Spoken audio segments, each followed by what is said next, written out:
Hi everybody, welcome to this episode of Planetary Wisdom for the full moon in Aquarius, which is happening July 24, 12:36 p.m. Melbourne time. You can see that in your date and time via the link below.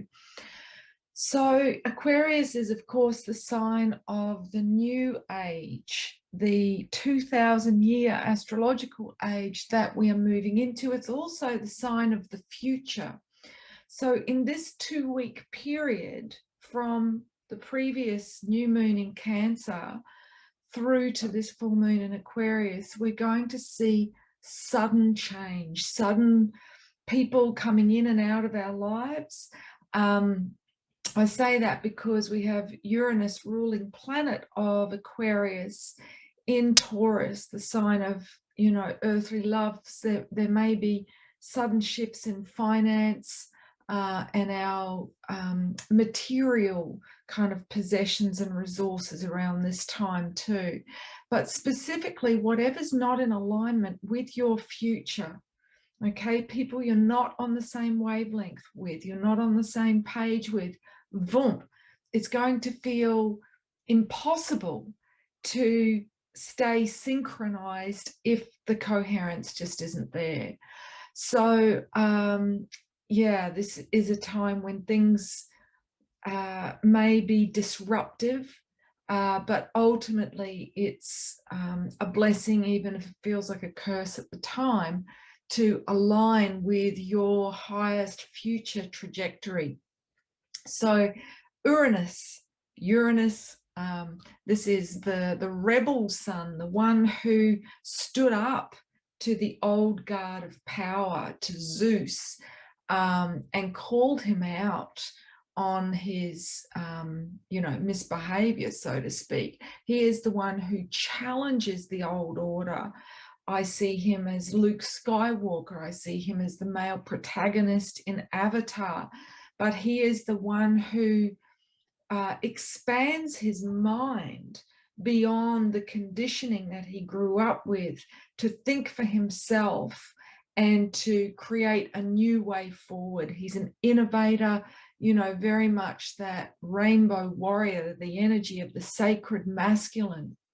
So we're going to see that energy really coming to the fore over the next 2 weeks. Not just obviously in physical male bodies, women also embodying this archetype. Now, Aquarius governs our humanitarianism and people power, so what we can achieve together. So I spoke at the new moon about how Cancer, the sign of that previous new moon, was really urging us to individuate from the familial, okay, which perhaps is toxic or limiting. So to individuate from the group mind, obviously that's going to be family of origin, but it might have been the replacement family that you had. Now there's a huge influx of light onto the planet. The Schumann's resonance, the heartbeat of Mother Earth, has spiked in the last couple of days. And so this influx of light is another truth wave. It's bringing up for us, okay, another quantum leap forward, which means another quantum death, or an acknowledgement of what we must leave behind, what we must release.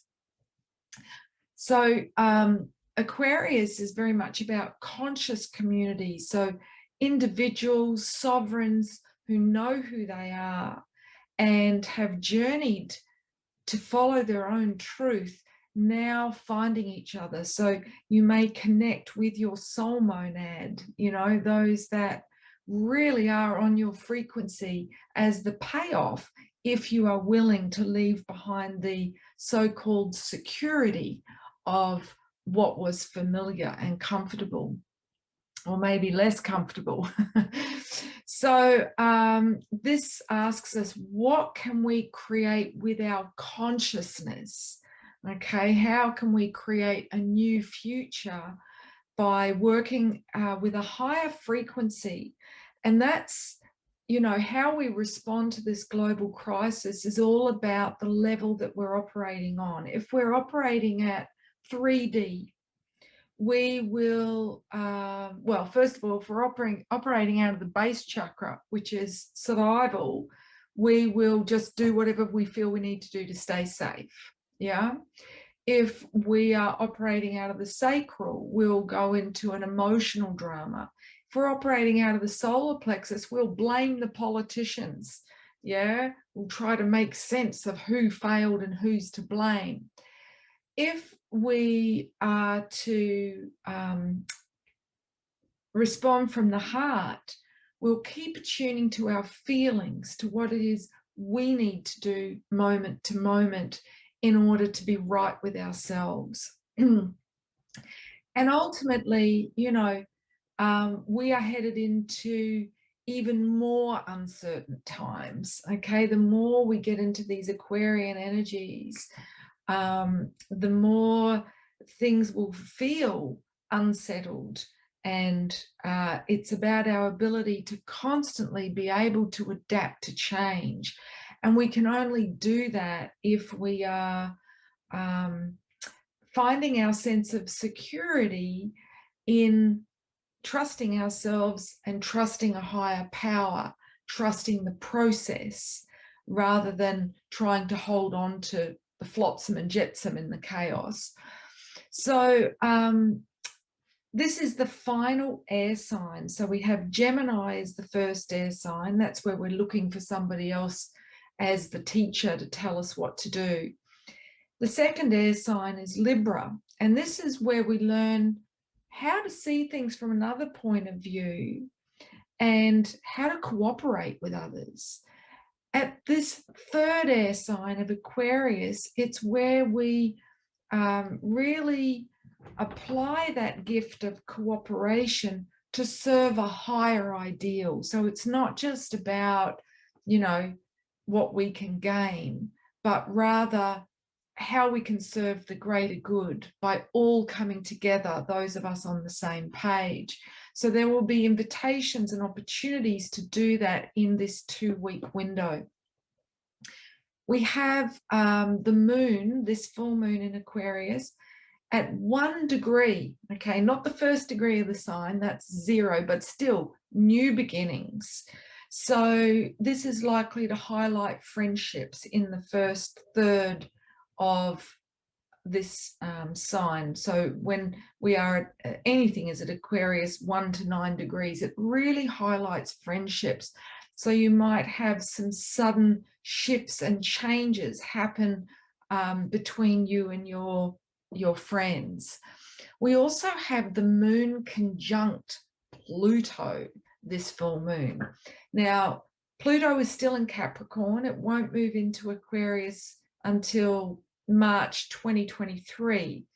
So but always Pluto is bringing up the truth, whether we want to hear it or know it or not. It's, you know, coming ready or not. And having the moon conjunct Pluto is likely to bring up secrets, truths that have been hidden by those that we love, that may catalyze an emotional shock or a watershed, but ultimately it will free us up from a structure that was not authentic, that was not honest and transparent, and therefore in integrity. So truths are going to be revealed, but the closer we get to this full moon, if they haven't already been. So I've just been through that because my natal moon, my personal moon, was conjunct Pluto, which is a once-in-a-lifetime event. So I can vouch for the fact that this was a very intense time of things being revealed to me that I didn't see coming, and then having to make, you know, choices as a result that literally blew apart my relationships, which is, you know, if we think about Pluto, it's nuclear energy. It blows things apart that aren't really working for us, that need to be cleared away, so that, you know, we've got a new a foundation that is solid, that is trustworthy and dependable. So now everyone's going to be going through that this full moon.